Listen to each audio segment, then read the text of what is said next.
Hello and welcome to Spectrum News at 2. I am Beto O'Brien, coming to you live from the beautiful hills of Ibiako Ruan. Let's take a look at the headlines. Soare faces fresh arraignment in court today on treasonable felony. Kogi government gives EFCC 48-hour ultimatum to apologize over alleged 20 billion naira bailouts. Australia to allow entry for fully vaccinated visa holders from December 1.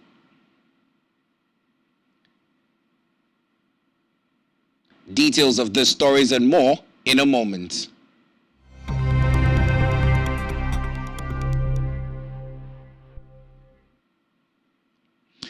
Thanks for joining us on the news at 2. A former midfielder carried to take charge as Manchester United's interim manager. We begin the news with a report that the leader and convener of the alleged Revolution Now protests, Omoyele Sowore, is to be arraigned afresh on alleged treasonable felony today at the Federal High Court in Abuja. Sowore is to be put on a fresh trial by the Attorney General of the Federation and Minister of Justice, Abubakar Malami, on behalf of the Nigerian government in a charge marked ABJ/CR/CS/365/19. Reports say the alleged revolutionist will take his fresh plea before Justice Obiora Eguwatu today following the transfer from the former trial judge, Justice Ijoma Ojukwu, to Calabar in Cross River State. Away from that, a Brazil-based drug dealer, Okafor Moses, has been arrested by operatives of the National Drug Law Enforcement Agency, NDLEA, over 2.55 kilograms of cocaine recovered from a toilet at the e-arrival hall of the Murtala Mohammed International Airport, Ikeja, Lagos. According to a statement by the NDLA spokesman, Femi Babafemi, the drug was discovered in the toilet of the airport after it was dumped there by a trafficker who was scared of being caught by narcotics officers positioned at the airport. The actual owner of the consignment, Okafor, reportedly arrived at the airport from Brazil the following day via the Ethiopian airline and was promptly arrested. In another development, the Center for Democracy and Development has thrown its weight behind the report of the Lagos State Judicial Panel of Inquiry on Restitution for the victims of the #EndSARS protests. The group, in a statement issued by its director, Idayat Hassan, demanded full implementation of the reports led by Justice Doris Okuwobi, warning against attempts to discredit the documents.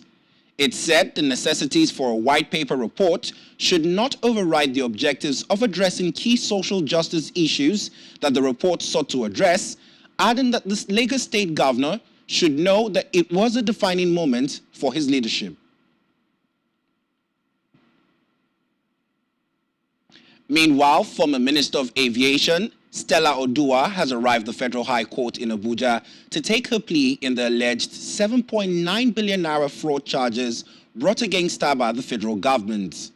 Her planned arraignment had before now been stalled 5 times due to her persistent absence in court and public holiday.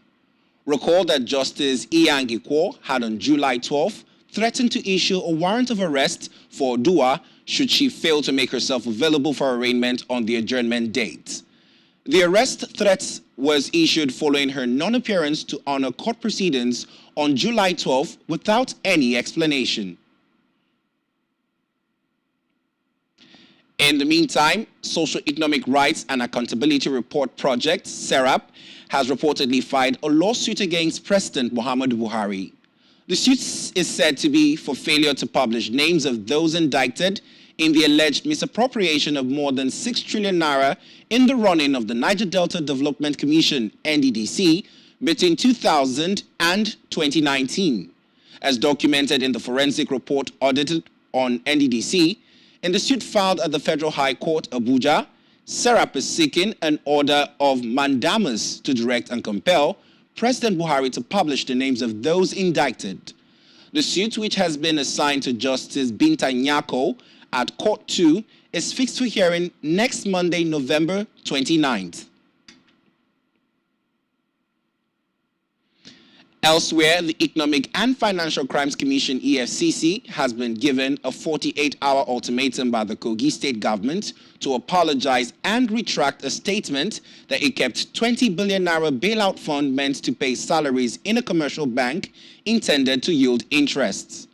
In a briefing in Lagos, the Kogi State Commissioner for Information, Kingsley Fanwo, said the state government did not open or create the said accounts.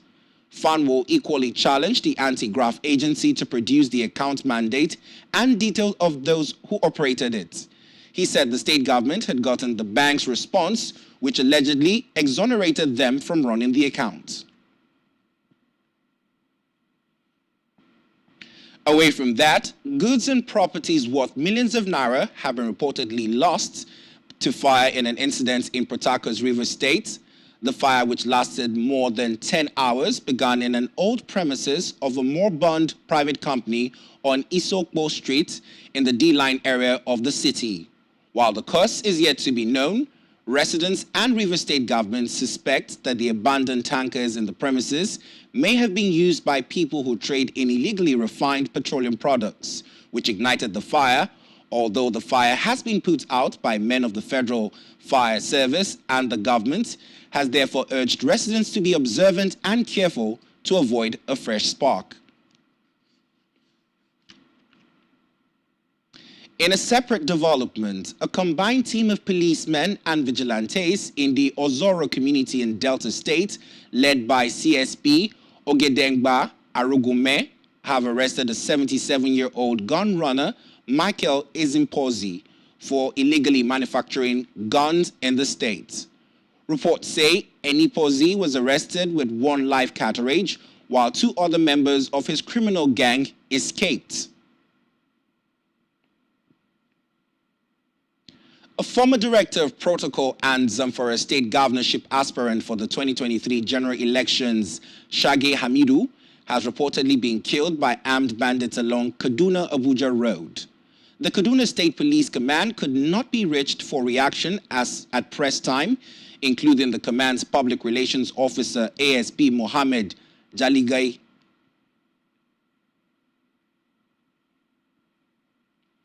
In Africa, Sudan's disposed prime minister and top general that ousted him a month ago has signed a deal to reverse the military takeover.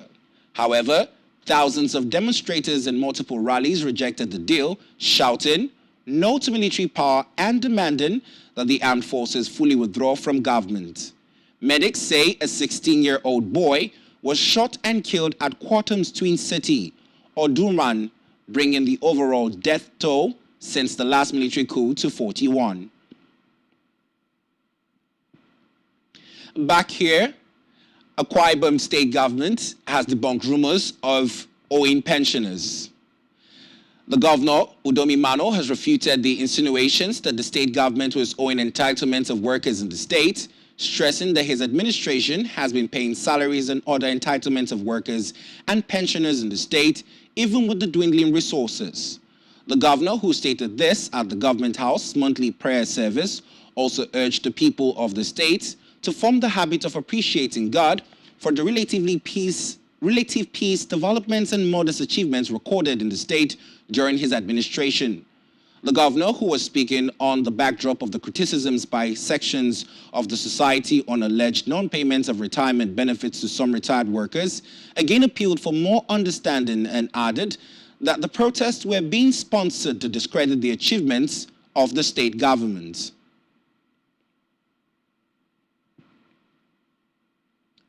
On the foreign scene, Afghanistan has placed an order to stop the airing of films and television programs that have women in them.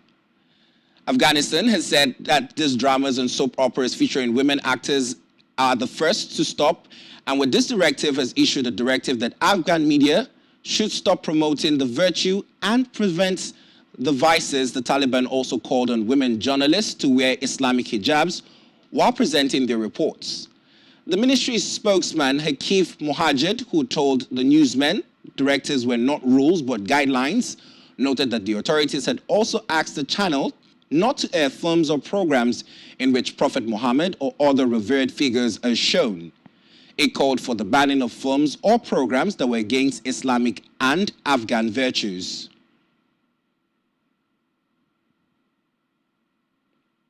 Still on the foreign scene, Australia would allow entry of fully vaccinated, eligible visa holders into the country from December 1 without applying for a travel exemption. Prime Minister Scott Morrison announced this today as the country takes further steps to restart international travel.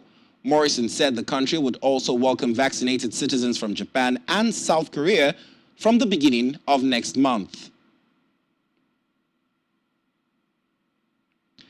In a related development, 5 people have died and other 40 were injured after a car plunged into a parade in Wisconsin, United States. Footage posted online shows a red vehicle driving through a Christmas parade in the city of Waukesha, west of Milwaukee. Police Chief Dan Thompson said the vehicle had hit dozens of people, including children, and that people had died. Thompson, however, declined to give details until family members had been told. A law enforcement official familiar with the early findings of the investigation told newsmen that the suspect appeared to have been fleeing another scene where he ran into people at a parade. Still to come on the news, former midfielder Carrick to take charge as Manchester United's interim manager. Stay with us.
Thanks for staying tuned. On our business news, the United Nations is pushing for urgent action to prop up Afghanistan banks. The bloc warned that a spike in people unable to repay loans, lower deficits, and a cash liquidity crunch could cause the financial system to collapse within months. In a 3-page report on Afghanistan's banking and financial system scene, the UN Development Programme said the economic cost of a banking system collapse and the consequent negative social impact would be colossal.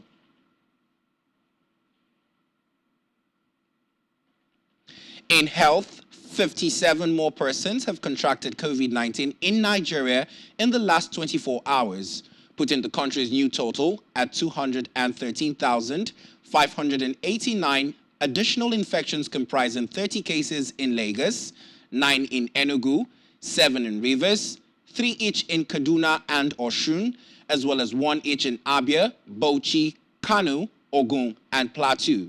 So far, 206,518 persons have been discharged, while 2,974 others have died from the disease.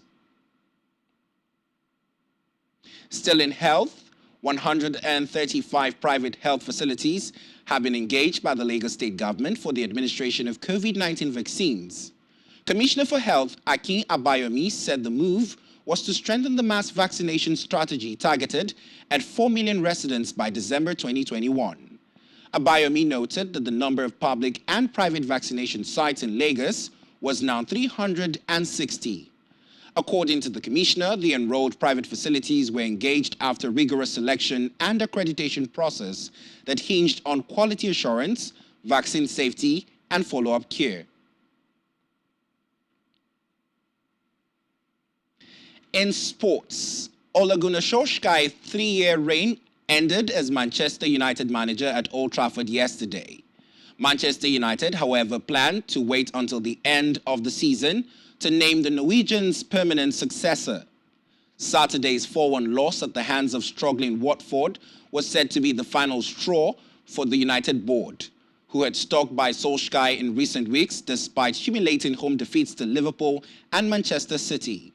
Former midfielder Michael Carrick, who was part of Ole Gunnar Solskjaer's coaching team, would take charge of the forthcoming games while the club looks to appoint an interim manager till the end of the season. Still in sports, Women's Tennis Association is asking for more evidence on the safety of Chinese tennis star Ping Shao, insisting that a video call with the president of the International Olympic Committee does not address or alleviate concerns about her well-being. The whereabouts of Peng, who is a former doubles world #1, became a matter of international concern nearly 3 weeks ago after she alleged that China's former vice premier, Zhang Gaoli, had sexually assaulted her. Photographs and videos published by Chinese state media and the tournament's organizers showed that she appeared at the dinner with friends on a Saturday and children's tennis tournament in Beijing yesterday. The Women's Tennis Association, however, said, while it was good to see Shao in recent videos, the development did not establish her ability to communicate without censorship or coercion. On our entertainment news, the fiancé of murdered journalist Jamal Khashoggi has called on Canadian singer Justin Bieber to cancel his upcoming concert in Saudi Arabia next month. Khashoggi made the call in an open letter to Bieber, who is among the stars billed to perform at the kingdom's first Formula One Grand Prix in Jeddah, December 5th. According to the letter, Bieber has a unique opportunity to show that his name and talents would not be used to restore the reputation of a regime that kills its critics. Human Rights Watch also called on Bieber and the other performers to pull out of the F1's concerts, saying the events are aimed at diverting attention from Saudi Arabia's human rights records.